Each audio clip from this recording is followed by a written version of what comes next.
એટલા માટે એક 2 મિનિટનો સમય લઉં છું. હું ભારતીય જનતા પાર્ટીનો 95મો રમણલાલ વોરાનો ઇન્ચાર્જ હતો અને મારા મામા ચુનીભાઈ કાલિદાસ એ સાહેબની ચૂંટણીના ઇન્ચાર્જ હતા. પાર્ટીઓની અંદર સત્તા મેળવવા માટે જૂઠું બોલવું પડે. એક પણ વિધાનસભાના ચોતરા, એક પણ ગામના ચોતરા ઉપર મેં ભાષણ નહીં કર્યું એવું નહીં હોય.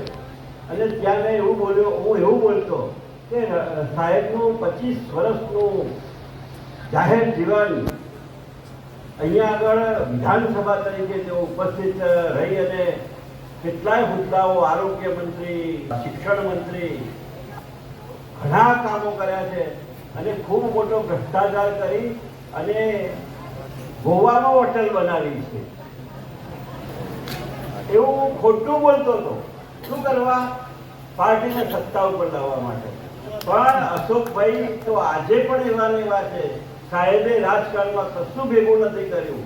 એટલે મને આનંદ થાય છે કે આજે હું ભલે ગમે તે, હું 71 વર્ષે પહોંચ્યો છું અને પણ સાહેબનું પણ 25 વર્ષનું જાહેર જીવન એ ઘણું સુંદર રહ્યું છે.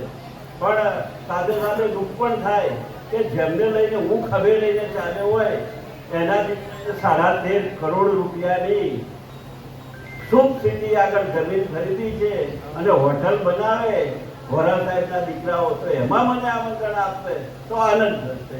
એટલે સાહેબની આજે 2 હાથ જોડી પગે લાગીને જય ભારત.